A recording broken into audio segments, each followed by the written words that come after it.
Добрый день, уважаемые коллеги, уважаемые телезрители. Сегодня у нас совещание, мы решили провести в формате круглого стола. И у нас актуальный вопрос – это ход осенней призывной кампании. С 1 октября 2020 года указом президента Российской Федерации и министра обороны Российской Федерации стартовала призывная кампания. И до каждого субъекта Российской Федерации доводится план задания. И, соответственно, уже республика распределяет ее по районам. И нам, на нашему району, где-то доведено план задания, это около 80 призывников. То есть мы осенью 2020 года до середины, ориентируясь до середины декабря, или числа до 20 декабря, мы должны направить в ряды российской армии около 80 наших юношей. Да, Ради Афанасьевич? Так точно, да. Да, эта работа началась. Понятно, это медкомиссии, это заседание призывной комиссии. Я руководитель исполнительного комитета, являюсь председателем призывной комиссии. Мы несколько раз в неделю заседаем. Пока на сегодняшний день были отправки, около 12 призывников мы уже проводили. Да? Да, уехали. Отправка была. Сейчас уже буквально на днях еще около 50 призывников мы направим. Да, эта работа, она налажена, из года в год мы эту работу проводили, проблем мы не испытывали. Давайте мы дадим слово военному комиссару Азнакайского района Ради Афанасьевичу. Айдар Владимирович, добрый день, участники круглого стола. Действительно, согласно приказу президента Российской Федерации, министра обороны, начался осенний призыв в нашем Азнакайском районе. Все те мероприятия, которые положено проводить при призыве, мы в нашем районе это всегда выполняем. То есть это медицинское свидетельствование юношей, изучение юношей, семейное состояние, проведение призывной комиссии. Все это проводится, люди отбираются. Но в этом году, осенью 2020 года, возник ряд каких-то проблем, когда мы не можем передать повестки призывникам, которые должны прийти на медицинское свидетельствование. Здесь ряд, я считаю, такие есть мероприятия, что родители отказываются получать повестки, скрывают местонахождение своих сыновей, или мальчики прописаны в нашем районе, но они здесь не проживают. Вот это трудности, которые сейчас у нас возникли. В связи с тем, что такое положение дел возникло, я просто говорю, что мы редко обращались к силовым структурам. Это так, например, полицию, чтобы заниматься розыском. Это следственный отдел, чтобы для возбуждения уголовных дел.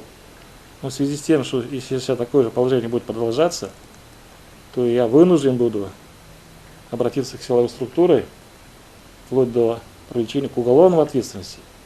Хотя прекрасно понимаю, что это не очень приятная процедура, не каждый родитель этого хотели бы, но других выходов у меня нет.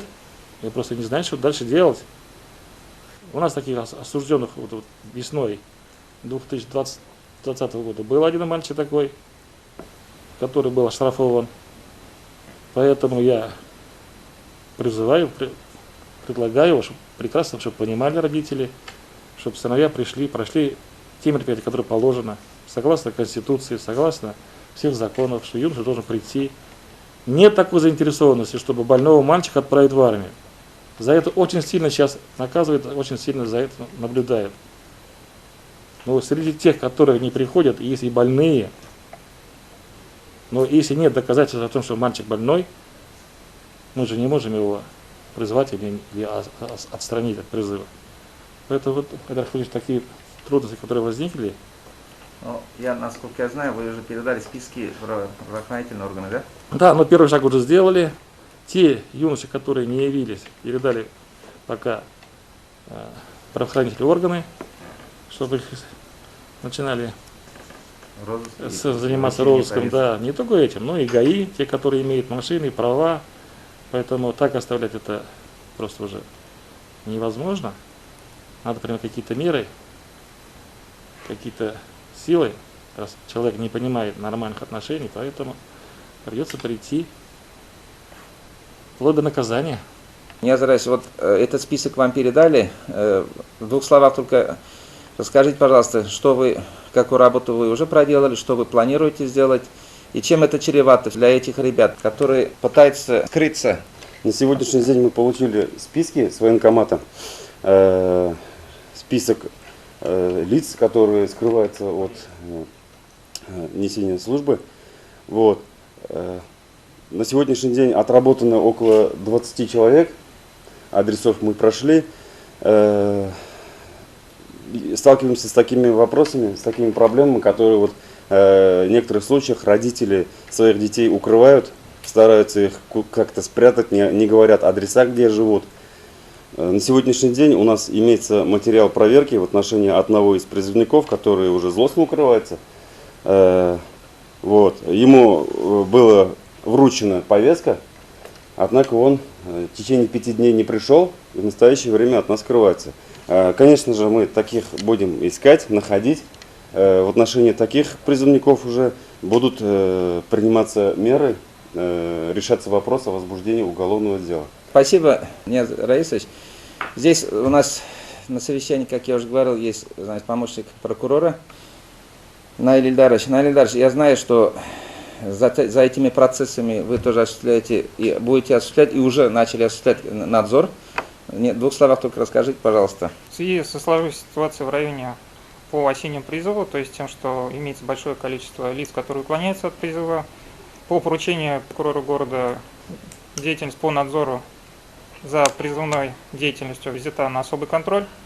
В частности, это будет заключаться в том, что особое внимание будет уделяться деятельности правоохранительных органов по помощи в осуществлении осеннего призыва, также задействовать деятельность военного комиссариата. Кроме того, под прокуратурой города по поручению прокурора, а также под его председательством планируется проведение межведомственного совещания в целях координации деятельности всех органов, а также в целях решения возникающих в ходе призывной комиссии проблемных вопросов. Спасибо, Наиль Ильдарович. У нас призывная кампания, там большое внимание уделяется медосвидетельствам призывников. Есть у нас медицинская комиссия, которая проводит обследование этих призывников. Она в основном состоит из специалистов ЦРБ. И есть там свои трудности тоже. Если есть подозрение на какие-то заболевания, есть необходимость обследования, инструментальном обследовании, есть потребность в обследовании в других в республиканских учреждениях. Вот с какими трудностями мы сталкиваемся, Рашид Абдулаевич, и что вы планируете предпринять, чтобы помочь нам выполнить план задания? Как я уже сказал, осталось очень мало времени, поэтому вы, медицинский работник, тоже должны особо эффективно отработать в последние в течение 2-3 недель.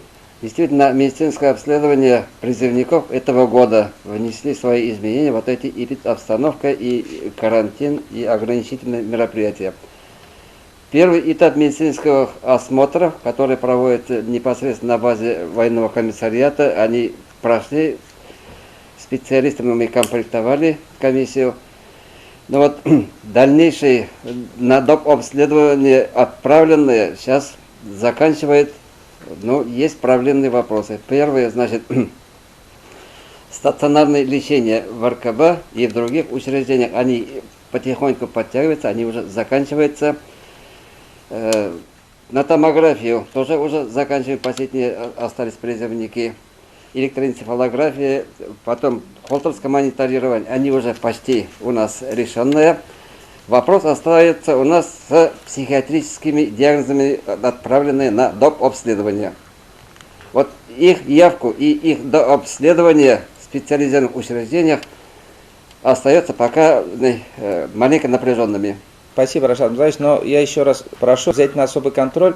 То есть для вот этих юношей должна быть зеленая дорога. То есть у них не должно быть проблем там, с госпитализацией, там, с обследованиями. Да, для них всегда должны быть места в стационаре, например, если необходимо хирургия, терапия. Насколько я знаю, специально койки есть для них, да? Они должны быть свободны для них постоянно. Особенно вот в этот период. Вот 2-3 недели надо максимально оказать им содействие. Никаких очередей для них не должно быть, там, на УЗИ, на ФГДС или на электроэнцефалографии, на такие виды обследования. Поэтому я вот и родителям, которые нас слушают, и юношам говорю, если вы сталкиваетесь с такими проблемами, надо обратиться, вот здесь в данном случае, раз вот эту проблему уже Рашид Музаев знает, он замглавврача по медобслуживанию населения, можно непосредственно к нему обратиться, Хузину Рашид Музагетовичу. Рашид Музаев сказал уже, что в последнее время подозрение на психиатрическое заболевание есть, количество юношей увеличивается. они требуются в дообследовании, в лечебных учреждениях других городов, поэтому здесь у нас Шмелева Анна Александровна, врач-психиатр ЦРБ, у нас с вами на совещании. В двух словах тоже объясните, пожалуйста, на самом деле ли вот такие количество таких детей увеличилось, и что вы обычно с ними делаете, куда вы их направляете, более подробно, и с какими трудностями вы сталкиваетесь? Если врач-психиатр направляет вас на стационарное обследование, то не нужно пугаться и уклоняться от этого. Не нужно путать понятия лечения и обследования. При обследовании призывник не получает никакого медицинских назначений никаких. Просто за ним наблюдают за его поведением, там проводится тестирование психологами, беседа с врачом. Обычно направляем мы в больнический психоневрологический диспансер.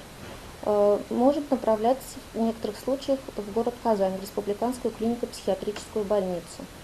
Наблюдение проходит примерно 10 дней. При выписке ставится диагноз здоров, либо уже уточненный точный психиатрический диагноз. Очень важно, чтобы ребята относились ответственно к тому, что говорят во время осмотра у врача, потому что высказаны надуманные жалобы с целью уклониться от службы в армии, впоследствии чреваты социальными ограничениями. Например, при устройстве на работу, получении водительского удостоверения очень много ограничений при выборе профессии. То есть, когда они на медицинском осмотре, чтобы они ответственно относились, о чем они говорят. Если есть жалобы, то не нужно их тоже утаивать. Можно прийти на амбулаторный прием в поликлиническую службу к психиатру. И убедительная просьба к родителям: если вы настроены против службы в армии вашего ребенка, постарайтесь пересмотреть эту позицию, так как ваше мнение очень сильно влияет на принятие решения детьми, служить или нет. Вы не можете заранее знать, как сложится жизнь ваших детей. В настоящее время факт службы в армии имеет огромное значение при устройстве на работу, карьерного роста. Подведу итоги. Спасибо всем участникам действительно вот за разъяснение. Это мы в основном такие совещания мы проводим часто и еще будем проводить периодически. Если военного билета не будет у юноши, то есть у него, можно сказать, большой крест на перспективу на будущее, да, Раиф Анасович? Да. Сейчас во многих уже профессиях, когда такие серьезные профессии, карьерный рост всегда просит военный билет.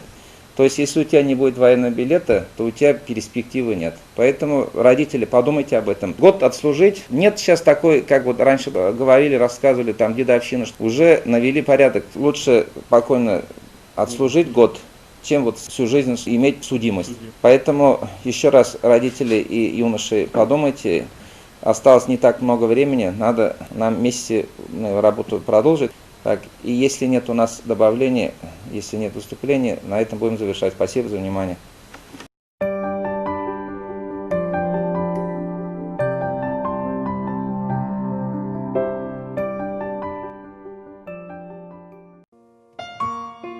Ежегодно в третье воскресенье ноября отмечается Всемирный день памяти жертв дорожно-транспортных происшествий. В этот день мы вспоминаем тех, кто погиб в автомобильных катастрофах, выражаем соболезнования их близким. Пытаемся донести до каждого человека необходимость соблюдения правил дорожного движения. Ведь все в наших руках. Я, как профессиональный автогонщик, хочу сказать: дорога, будь это гоночный трек, кроссовая трасса, автомагистраль, пригородное шоссе или городская улица, не прощают ошибок, не прощают неоправданных рисков, не прощают переоценку своей возможности даже профессионалам, чувствующим технику и дорогу каждой клеткой своего тела. Автомобильная авария – это всегда трагично. Особенно, когда результатом дорожно-транспортных происшествий являются детские жизни. Дети становятся заложниками ситуации, когда родители грубо нарушают правила с детьми в автомобиле, экономят на детских удерживающих устройствах. Взрослые, мы обращаемся к вам. Как известно, дети – это будущее страны. И чтобы в будущем наша страна была лучше и красивее, надо, чтобы вы, взрослые, позаботились о том, чтобы дети жили в безопасности. Помните, что все вы являетесь участниками дорожного движения, водителями за рулем, пешеходами на дороге, пассажирами в транспорте. И рядом с вами всегда находимся мы, дети. Мы нуждаемся в вашем внимании и помощи, особенно на дороге. Так дайте нам стать мамами, папами, учителями, врачами, инженерами, взрослыми. Жизнь человеку дается только один раз. Давайте же беречь ее вместе. Мы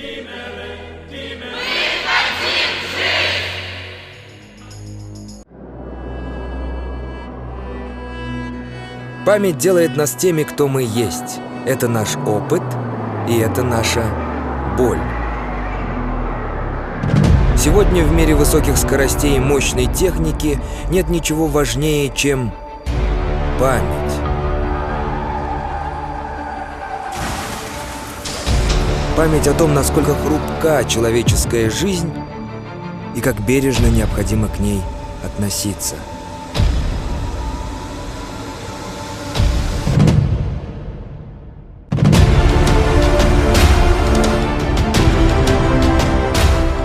Помнить, чтобы не повторять ошибок. Помнить, чтобы жить.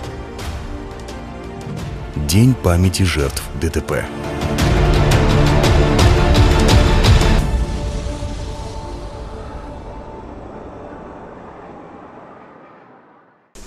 Біздің бұл Хаят магазины ашылуға 9 ел вақыт өтіп кетті.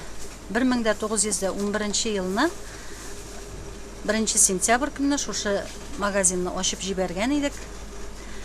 Бізге енді магазинны ашуда ярдәм иттеләр Җиһангир ва Фәндәри апалар. Һәм безгә юл күрсәтүчеләр Шакиров Рөстәмнәр. Алар инде әйттеләр безгә хәләл продукцияга өстенлек бирегез дип инде. Һәм без уйлаштык та, чыннан да ознакайыбызда хәләл продукция сату бик әз. Шушы юл буенча китүгә зарланмыйбыз. Чынлап та безнең ознакай халкы безнең саткан продукцияны ярата. Безнең кибетебезгә яратып йөриләр. Молодцы. Дөрес итеп обслуживать-тәләр, бик ягымлы, товарлары әйбәт, свежий була, красивый килеп тора. Без инде бу магазинга алып киләбез үзебезнең авылда ире җитештерелгән продукцияны. Ул безнең сөт өсте, ремчек, катык, менә шушы продукцияларны безнең бик яратып көтеп алалар инде. Бер бузылган әйберләре булмый, гел сыраган әйберләрен алып кайталар. Молодцы кызларга рәхмәт, исән сау эшләсеннәр. Хуҗалыгыбызда, малларыбызда бик күп сыерлар асрыйбыз, кушкортлар асрыйбыз. Менә шушы сыерларның сауган сөтләрен инде бик сыйфатлы итеп алып киләбез. Чөнки безнең девизыбыз да сыйфатлы һәм очсыз продукцияны халыкка тәкъдим итү. Без менә шушы девиз буенча эшлибез инде. Көн сайын дисәң дә, 2 көнгә бер шашында кереп, әйберләрне алып торабыз. Менә шушы маяк газетасында монда язылып була, пожалуйста, язылыгыз, рәхим итегез. Безнең Хаят кибетендә ул урнашкан Ознакай шәһәренең Пушкин урамы 14-нче адресы буенча оптовый база менә шушы Хаят магазинда альтернатив пункт эшләп килә. Безнең магазинга килеп язылыгыз газетага һәм маякны вакытында сыйфатлы итеп безнең кибеттән алып китегез. Рәхмәт.